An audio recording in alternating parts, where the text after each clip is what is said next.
นี่คือสาเหตุหลักที่เฮ็ดให้ทั้ง4คนย่างออกมาจากถ้ำด้วยตนเองคำตอบมันอยู่ที่ผู้ชายคนหนึ่งที่มีชื่อว่าอาจารย์ติงลีสบายดี FC แฟนคลับทุกทางกันแล้วกันมาพบมาพ่อกันคลิปนี้ทานผู้ชมเป็นเรื่องที่น่าเหลือเสืออีหลีหลายคนก็คงจะเห็นแม้กระทั่งกู้ภัยพ่อแม่ประชาชนเจ้าหน้าที่ที่ไปอยู่ที่หน้าถ้ำกำลังกะเกี่ยมที่จะเข้าไปเอาเนาะที่จะเข้าไปนำเอา4คนนั้นออกมาแต่ปรากฏว่าข้าเจ้าสามารถย่างคานมุดถ้ำออกมาด้วยตนเองเนาะในอย่างเขาเอ่นว่าภายใต้การมึนงงภายใต้กันหน้าเรือเสือของบรรดาทีมงานที่อยู่หน้าถ้ำแต่ว่ายังมีคนหนึ่งที่ขมุกขม้นกำลังทำหน้าที่ปิดทางน้ำอยู่จุดใดจุดหนึ่งของบริเวณนั่นเองท่านผู้ชมดังที่พวกเขาหู้จักกันดีแล้วล่ะมือก่อนนั่นก็ออกมาได้คนหนึ่งตอนกลางคืนแล้วก็ตื่นเศร้ามาตอนเศร้าๆนี่บ่ค่อยมีภารกิจอีหยังคือเกี่ยมภารกิจเอาไว้น่าจะช่วงบ่ายๆหาตอนแรงๆจึงจะเข้าไปเอาเขาแต่ช่วงนั้นมีผู้ชายคนหนึ่งที่บ่นิ่งนอนใจท่านผู้ชมคือเป้าหมายของเราคือหลังจากนำ4คนนั้นออกมาแล้วต้องหา2คนแต่ก่อนจะหา2คนนี่ต้องหาช่องทางปิดน้ำสากลเนาะต้องหาช่องทางปิดน้ำสากลเพิ่นจึงคิดไอเดียได้เนาะโดยใช้คำว่าปิดหัวปล่อยท้ายระบายกลางใช้3ประโยคนี่แหละและเราก็เลยได้เชิญพอเท่าที่อยู่พื้นที่นั้นมาตอนเช้าเราได้ได้ลมพอเท่าคนหนึ่งเนาะผู้เท่าคนหนึ่งน่ะจึงได้ข้อมูลว่าอยู่เหนือไปนี่นะอาจจะมีจุดที่นำเข้ามาซึ่งเป็นเมืองท้องของคนจีนหู้ข่าวแนวนั้นเราก็นำกำลังกู้ภัยและเจ้าหน้าที่ประจำเมืองล่องแจ้งกับพอเท่าคนนั้นน่ะเดินทางไปที่เมืองท้องของคนจีนและขอเข้าไปในอุโมงค์แล้วก็ไปเจอตาน้ำหูน้ำม่องที่พาน้ำเข้าไปในถ้ำอันนี้แหละคือเป็นจุดสาเหตุที่เฮ็ดให้เฮาอยู่ท้ายปากถ้ำนี่นะสูบน้ำเท่าใดน้ำก็บ่ยอมลดลงเพราะว่ามันมีทีเติมหลังจากมันมีทีเติมแล้วทางไอ้เก่งกาจกับพาทีมงานปิดหัวและก็ซอกม่องระบายอีกม่องหนึ่งคืออยู่กลางเนาะปิดหัวระบายท้ายมันก็ได้ปิดหัวปล่อยท้ายระบายกลางคือมี2ทางระบายคือกลางกับท้ายแล้วก็ไปปิดหัวซึ่งมีภาพบรรยากาศที่ค่อยเอาให้พวกเจ้าเบิ่งนั่นแหละท่านผู้ชมอันนี้คือความจริงมันจึงเฮ็ดให้น้ำลดหวบลงทันที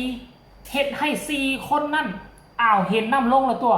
เฮาก็ออกตีหล่าว่าซั่นนี่ยังโชคดีที่ว่าติดถ้ำ10 กว่าวันนี่นะไฟสายของเขาเจ้ายังบ่ทันหมดยังมีไฟหุงอยู่ก็เลยได้ฮู้เหตุการณ์ต่างๆเวลาน้ำขึ้นน้ำลงนะท่านผู้ชม FC แฟนคลับ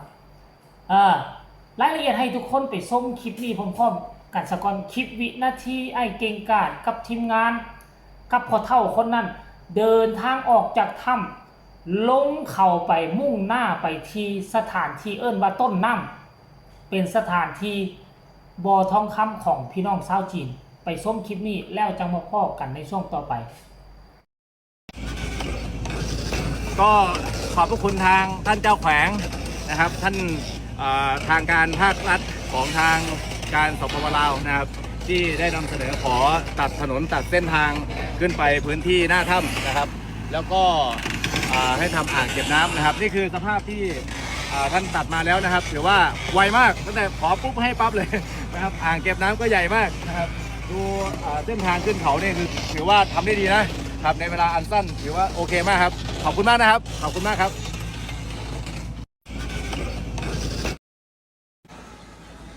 เห็นไหมครับว่าเป็นผลดีนะครับมอไซค์ขึ้นมาเนี่ยยังมีที่จอดด้วยมีทำที่กลับรถให้ด้วยนะครับเพราะว่าเขามันสูงมากสูงชันนะครับ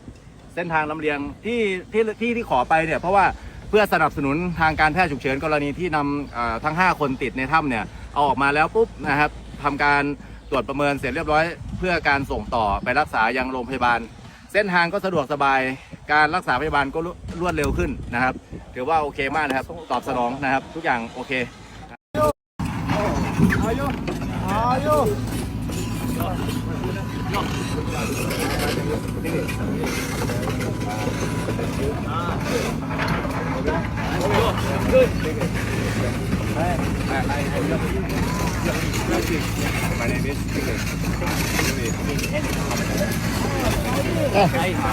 Josh. Robin. สบายดี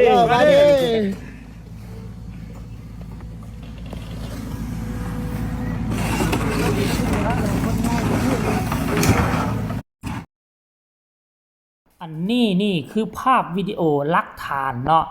ที่อาจารย์ติงลีได้มุ่งหน้าเข้าไปที่เมืองท้องของคนจีนคาดว่าอยู่ทั้งหัวถ้ำม่องที่น้ำไหลเข้ามานั่นเองหลังจากมาฮอดปุ๊บค้นพบปิดปั๊บน้ำทั้งถ้ำแห้งหวบ4คนก็เลยออกมาได้อันนี้คือหลักฐานที่สำคัญว่าชายคนนี้มีส่วนร่วมเฮ็ดให้4คนนั้นออกมาเองได้นั่นเองเนาะเห็นกันแล้วหรือยังทุกคนเนาะทุกภาคส่วนหลายคนก็บ่ได้เห็นความสำคัญในจุดนี้ก็บอกว่าโอ้ยน้ำลดแล้วก็เขาออกมาเองโอ้สุดยอดหลายออกมาเองพวกเจ้าบ่ฮู้ว่าต้นปลายสาเหตุว่าเป็นอย่างน้ำจึงลดไวขนาดนั้นทั้งที่สูบน้ำมานี่เกือบ10 วันไหน10 มื้อใดน้ำยังบ่ลงบ่สามารถที่จะลอดข้ามผ่านอุโมงค์นั้นไปได้ขั้นกรณีว่ามันดูดทั้งท้ายบนปากถ้ำแล้วน้ำลงในป่านนี้ก็เอาออกมาตะกี้พุ่นแล้วบ่เกินมื้อที่3แต่อันนี้มันเลือนมามันเลทมาฮอด10 มื้อก็เพราะว่าน้ำมันบ่ลงน้ำมันบ่ยอมแห้งเพราะมันมีหม้องที่เติมน้ำเข้ามาผลสุดท้ายคือผู้ชายคนนี้คืออาจารย์ติงลีหรือเก่งกาจเป็นผู้อยู่เบื้องหลังเฮ็ดให้น้ำลดหัวเนาะและนอกจากอาจารย์ติงลีก็ยังมีทีมงานบ่ว่าจะเป็นทีมงานประจำเมือง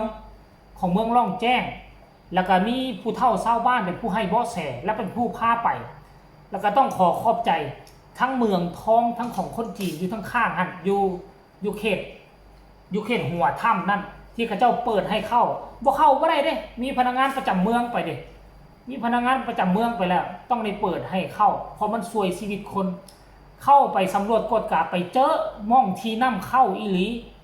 ปิดสันตัวปิดปุ๊บผ่านไปบกี่เท่าใดชั่วโมงแห้งวับกู้ภัยหน้าถ้ำกำลังเตรียมเครื่องที่เข้าไปเห็นซุมนี้คานออกปากถ้ำโต๊ะตะลึงห้องโฮขึ้นผู้เป็นลูกเป็นเต้ากระโดดเข้ากอดโดยเฉพาะน้องอ้วนสู้ห่วมกับกู้ภัยมาเป็นเกือบ10 วันนะเพื่อเอาพอออกจากถ้ำว่าประสบผลสำเร็จบาดมือนี่ปีนภูขึ้นมาปีนผาขึ้นมาเป็นคนทำอิฐเลยพอของน้องอ้วนกระโดดกอดห้องให้น้ำตาจนแดงทันผู้ชมเลยอันนี้คือความจริงอีกมุมมองหนึ่งหลายคนอาจจะไม่ให้ความสนใจหลายคนอาจจะ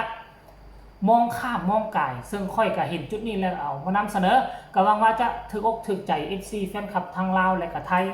ไผ่พัดพานเข้ามาก็ฝากกดไลค์กดแชร์ที่สำคัญก็ฝากคอมเมนต์ฝากคำคิดคำเห็นแลกเป็นบทเรียนนำกันก็แล้วกันสำหรับคลิปนี้ฝากไว้สำนี้สบายดี